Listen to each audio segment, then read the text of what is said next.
നമസ്കാരം. പുതിയ വീഡിയോയിലേക്ക് സ്വാഗതം. സൗജന്യ വൈദ്യുതി ലഭിക്കുന്ന പദ്ധതിയിലേക്ക് അപേക്ഷിക്കുന്നത് എങ്ങനെയാണെന്ന് സ്ക്രീൻഷോട്ട് സഹിതം വിശദീകരിക്കുന്നതിന് മുമ്പ് ചാനൽ ആദ്യമായി കാണുന്നവർ സബ്സ്ക്രൈബ് ചെയ്തതിന് ശേഷം തൊട്ടടുത്ത് കാണുന്ന ബെൽ ബട്ടൺ കൂടി എനേബിൾ ചെയ്യാൻ മറക്കല്ലേ. അങ്ങനെയാണെങ്കിൽ മാത്രമേ നോട്ടിഫിക്കേഷൻ ലഭിക്കുകയുള്ളൂ. അതുപോലെ വീഡിയോ ആദ്യം തന്നെ ഒന്ന് ലൈക്ക് ചെയ്യണേ. കൂടാതെ നിങ്ങളുടെ അഭിപ്രായങ്ങൾ കമൻറ്റ് ചെയ്യുക, നിങ്ങളുടെ പ്രിയപ്പെട്ടവരിലേക്ക് ഷെയർ ചെയ്യുക. നമുക്കറിയാം, കുറച്ച് ദിവസം മുമ്പ് അയോധ്യയിലെ ശ്രീരാമക്ഷേത്രത്തിലെ പ്രാണപ്രതിഷ്ഠാ ചടങ്ങിന് ശേഷം നമ്മുടെ പ്രധാനമന്ത്രി നരേന്ദ്രമോദി ഒരു പദ്ധതി പ്രഖ്യാപിക്കുകയുണ്ടായി. അയോധ്യയിൽ വിഗ്രഹപ്രതിഷ്ഠ നടത്തിയിരിക്കുന്നത് പോലും സൂര്യപ്രകാശം രാമനവമി ദിവസം ശ്രീരാമ വിഗ്രഹത്തിന്റെ നെറ്റിയിൽ പതിക്കുന്ന രീതിയിലാണ്. അതിനനുസരിച്ചാണ് ക്ഷേത്രത്തിന്റെ പണി. ഇത് പറയാൻ കാരണം സൂര്യരശ്മിയുടെ പ്രാധാന്യം സൂചിപ്പിക്കാൻ വേണ്ടി മാത്രമാണ്. അതിനുശേഷമാണ് PM സൂര്യഘർ മുഫ്ത് ബിജ്ലി യോജന എന്ന പദ്ധതിയെക്കുറിച്ച് പ്രധാനമന്ത്രി പറഞ്ഞത്. ഈ പദ്ധതി പ്രകാരം രാജ്യത്തെ 1 കോടി കുടുംബങ്ങൾക്ക് കൂടി സൗജന്യ വൈദ്യുതി ലഭ്യമാക്കാനാണ് ലക്ഷ്യമിടുന്നത്.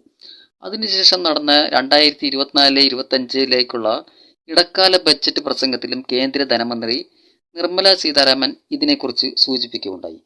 ഒരു കുടുംബത്തിന് മാസം തോറും 300 യൂണിറ്റ് വൈദ്യുതി സൗജന്യമായി ലഭിക്കുന്ന പദ്ധതിയാണിത്.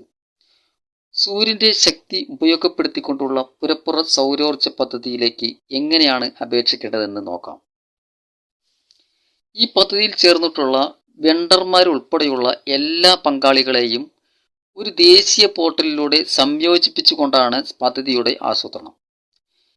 ഈ സ്കീമിന് കീഴിൽ കെട്ടിടത്തിന് മുകളിലോ റെസിഡൻഷ്യൽ പ്രോപ്പർട്ടിക്ക് മുകളിലോ സോളാർ പാനലുകൾ ഉറപ്പിച്ചുകൊണ്ടാണ് വൈദ്യുതി ഉൽപ്പാദിപ്പിക്കുന്നത്.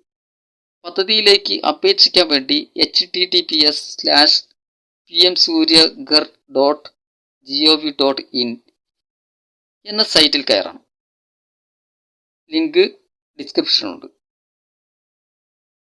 ലിങ്ക് ക്ലിക്ക് ചെയ്ത് സൈറ്റിൽ എത്തിയാൽ ആദ്യത്തെ സ്റ്റെപ്പ് രജിസ്റ്റർ ചെയ്യുക എന്നതാണ്. അതിനായി താഴേക്ക് സ്ക്രോൾ ചെയ്യുമ്പോൾ നീല നിറത്തിലുള്ള 3 ബട്ടണുകൾ കാണാം. അതിൽ ആദ്യത്തെ apply for roof top solar എന്ന ബട്ടണിൽ ക്ലിക്ക് ചെയ്യുക.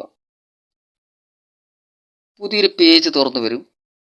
അതിൽ ആദ്യത്തെ കോളം സ്റ്റേറ്റ് തിരഞ്ഞെടുക്കാനുള്ളതാണ്. അവിടെ ക്ലിക്ക് ചെയ്തതിന് ശേഷം സ്റ്റേറ്റ് കേരളം ആണെങ്കിൽ കേരളം സെലക്ട് ചെയ്യുക.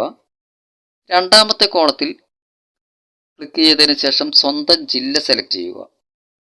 മൂന്നാമത്തെ കോളത്തിൽ വൈദ്യുതി വിതരണം ചെയ്യുന്ന കമ്പനി ഏതാണെന്നാണ് ചോദിക്കുന്നത്. അത് KICB ആണെങ്കിൽ അത് സെലക്ട് ചെയ്യുക.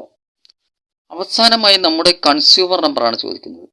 കൺസ്യൂമർ നമ്പർ അടിച്ചതിന് ശേഷം താഴെ കാണുന്ന നെക്സ്റ്റ് ബട്ടൺ ക്ലിക്ക് ചെയ്ത് അടുത്ത പേജിലേക്ക് പോകുക. ഇത്രയും ചെയ്തു കഴിഞ്ഞാൽ നമ്മുടെ കൺസ്യൂമർ നമ്പറും മൊബൈൽ നമ്പറും ഉപയോഗിച്ച് ലോഗിൻ ചെയ്യാം. ലോഗിൻ ചെയ്തു കഴിഞ്ഞാൽ ഫോറം ഫില്ല് ചെയ്ത് അപേക്ഷിക്കുക. അടുത്ത സ്റ്റെപ്പ് എന്ന് പറയുന്നത് ഡിസ്കോമിന്റെ അപ്രൂവലിന് വേണ്ടി വെയിറ്റ് ചെയ്യുക എന്നുള്ളതാണ്. അപ്രൂവ് ആയി കഴിഞ്ഞാൽ ഡിസ്കോമിൽ രജിസ്റ്റർ ചെയ്തിട്ടുള്ള വെണ്ടർ വന്ന് പ്ലാന്റ് ഇൻസ്റ്റാൾ ചെയ്യും. അടുത്ത സ്റ്റെപ്പ് പ്ലാന്റിന്റെ ഡീറ്റെയിൽസ് സബ്മിറ്റ് ചെയ്യണം എന്നതാണ്. അതിനോടൊപ്പം തന്നെ നെറ്റ് മീറ്ററിന് വേണ്ടി അപേക്ഷിക്കുകയും വേണം. നെറ്റ് മീറ്റർ സ്ഥാപിച്ചതിന് ശേഷം ഡിസ്കോമിന്റെ ഇൻസ്പെക്ഷൻ കഴിഞ്ഞാൽ പോർട്ടലിൽ കമ്മീഷനിങ് സർട്ടിഫിക്കറ്റ് ജനറേറ്റ് ചെയ്യും. കമ്മീഷനിങ് റിപ്പോർട്ട് കിട്ടിയ ശേഷം ബാങ്ക് അക്കൗണ്ട് ഡീറ്റെയിൽസും ക്യാൻസൽ ചെയ്ത ചെക്കും പോർട്ടലിൽ സബ്മിറ്റ് ചെയ്യേണ്ടതാണ്. 30 ദിവസത്തിനുള്ളിൽ സബ്സിഡി എമൗണ്ട് അക്കൗണ്ടിലേക്ക് വന്നു ചേരും. ഇത്രയേ ഉള്ളൂ കാര്യം. പ്രധാനമന്ത്രി പറഞ്ഞ പോലെ വൈദ്യുതി ബില്ലുകൾ കുറയ്ക്കുന്നതിനും വൈദ്യുതി ആവശ്യങ്ങൾക്കായി രാജ്യത്തെ ജനങ്ങളെ യഥാർത്ഥ ആത്മനിർഭർ ആക്കുന്നതിനും മേൽക്കൂരയുള്ള ഓരോ വീടിനും സൂര്യന്റെ ശക്തി പ്രയോജനപ്പെടുത്താൻ കഴിയട്ടെ. വീണ്ടും മറ്റൊരു വീഡിയോ. നന്ദി, നമസ്കാരം.